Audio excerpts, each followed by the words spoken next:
So the first thing I recommend is getting a protector for your mattress, because your mattress is going to be the most expensive, obviously, and you know, if you get that dirty, it's a lot more expensive to swap that out, where sheets are pretty disposable. I got this one because I don't like the quilted things. I don't like feeling bumps when I like slide across it and feel through the sheets. I like it nice and flat, as close to the mattress. I just think quilted things are annoying for a surface. Okay, next is the fitted sheet. No surprise here, everything's kind of probably what you've been doing anyways, but you're gonna start from the beginning. Okay, nothing special about the application of the two fitted sheets, the protector and this sheet, but I wanted to mention that this set of sheets that I got are bamboo sheets, which is the first time I ever got them. And at first I was kind of like thrown off because they're kind of slippery, and I kind of hate that. Like, satin sheets or really high thread counts drive me crazy.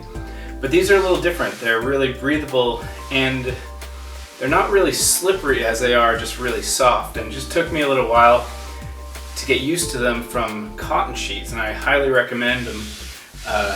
It's a little bit more expensive, but they say they last longer and they're much more breathable, which is great in the summer too. But just in general, I like bamboo sheets. Now with a flat sheet, what I do is I do start with the thicker head part up at the head and the foot at the foot, but you'll always find the nicer stitching, the more flat part, to be the, I'm going to call it the top.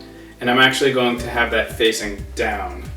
So when I lay it out, that's going to be the nicer stitching is face down. After you lay this out, it should look pretty much like this, where you see the stitching down and the top seam is right along the top of the mattress, and you are overhanging equally on both sides of the mattress, and at the foot you should have enough so that you can tuck it under.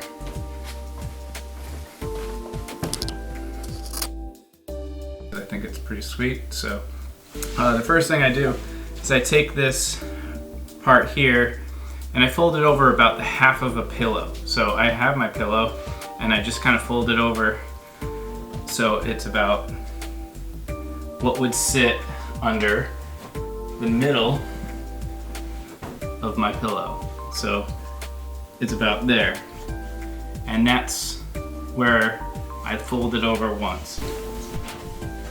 Okay, so once I fold this over, I'm actually going to start tucking this now, and I don't like to tuck any other part. I like to tuck the head part after this fold first, and then start tucking my way down. Okay, so next thing is the comforter, or duvet, whatever the fuck you want to call it. Okay, so basically I just laid it out, covering everything all the way up to the headboard, or the top of the pillow if you don't have a headboard. And now it's definitely short on the bottom, too short to be tucked in, so I'm going to show you what I do there. The idea is to get this comforter to be able to tuck under with this sheet. When you tuck things together, I found that they seem to stay tucked longer instead of doing one and then the other. I just kind of slowly pull it back until I kind of just get enough. I really want to be careful to pull as little as possible, because you don't want to be yanking out your tuck because you want to pull the blanket over your shoulder. So you just got to consider, probably only need like 6 inches really with this sheet together. Okay, so I'm going to leave this again to last. I always do the bottom last and I start at the head. Okay, so this is a part that I don't see a lot of people do, but I always go right to the pillow, the edge of the pillow, and I fold it kind of over pretty snug. Like, I keep that really tight there, and I do that on both sides. All right, so some people can stop there, but I don't think it looks that great. It's nice, but it's not special. So what I do, you should have a good amount, otherwise you might have pulled too much down there, so you have to pull some back, because you want to have quite a bit up here if possible. So after you have this initial fold, I just kind of tuck a little bit, and then I fold it over one more time. and that gives this like say a third of a pillow's space. And you'll notice that exactly you get this little line here. So you do that on both sides. Okay, and now after you get this whole thing, you want to be careful not to press it down too much, because this puff is key.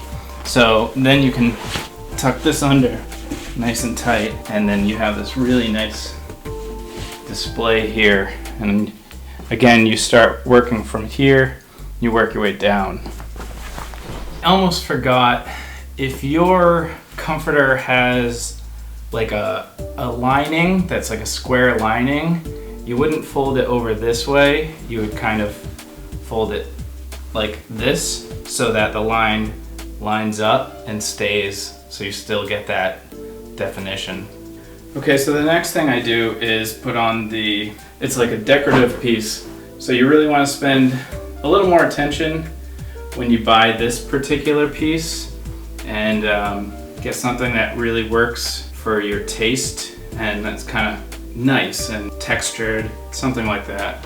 Alright, so the last thing is that this is like the throw blanket, or the heavy part that you pull up when this regular bed isn't enough. And particularly, I like to lay it out so that it goes right up to the pillow. I like to think about it as where my shoulders are. So after that's laid out up to the pillow, I fold it in like threes. So I just kind of bring it down like this.